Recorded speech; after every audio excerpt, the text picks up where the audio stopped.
सबसे जरूरी चीज, जैसे कमलनाथ जी को चोट लगी, आपको चोट लगी सुना है, लगी ना? कमलनाथ जी यात्रा में निकले, रथ के कोने पे खड़े थे, बहुत भारी भीड़ थी, धक्का लगा, घुटने में चोट लगी। कमलनाथ जी जैसे ही आप अस्पताल गए, पहला काम क्या हुआ? डॉक्टर ने पहला काम क्या किया बताइए?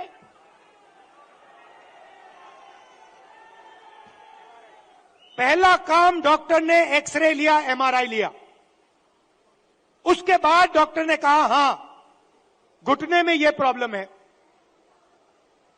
अब मैं यही बात कह रहा हूं,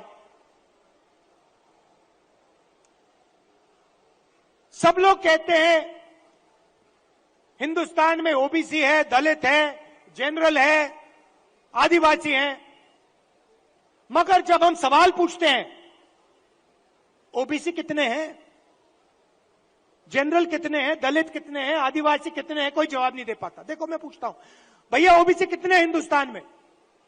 कोई नहीं दे सकता। तो मैं ये कह रहा हूं कि अब वो समय आ गया है कि हमें हिंदुस्तान का एक्सरे करना है, यह पता लगाना है कि अगर 90 अफसर हिंदुस्तान को चला रहे हैं और उसमें से 5% भागीदारी ओबीसी को मिल रही है, तो क्या ओबीसी की आबादी 5% है? क्या हो ही नहीं सकता। तो अगर उनकी आबादी 5% नहीं है, अगर उनकी आबादी 50% है, तो उनका 5% बजट पे कंट्रोल क्यों है? उनका 50% बजट पे कंट्रोल क्यों नहीं है? अब जब मैं ये सवाल उठाता हूं, बीजेपी के लोग कांपने लग जाते हैं, नरेंद्र मोदी जी भाग जाते हैं, अमित शाह जी कुछ और कहते हैं, हिंदू मुस्लिम कहेंगे, नफरत फैलाने की कोशिश करेंगे। भाई और बहनों, देश के सामने एक ही मुद्दा है, कास्ट सेंसस। ओबीसी कितने हैं और उनकी भागीदारी कितनी होनी चाहिए, यह हिंदुस्तान के सामने सबसे बड़ा सवाल है। और कांग्रेस पार्टी की हिंदुस्तान में सरकार है, पहला काम यह हम करके दिखाएंगे।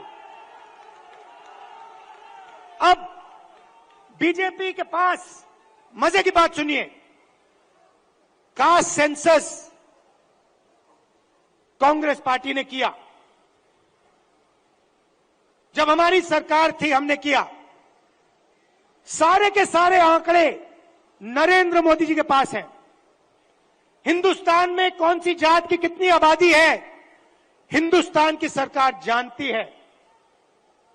हिंदुस्तान में ओबीसी कितने हैं, हिंदुस्तान की सरकार जानती है। नरेंद्र मोदी हिंदुस्तान के ओबीसी को यह बताना नहीं चाहते हैं कि आप कितने हो। Stay with the Times of India for news breaks, analysis, interviews and events. We bring you stories from your neighborhood and from across the globe as well. Subscribe to our YouTube channel. Hit the like button and press the bell icon so you don't miss any of our videos.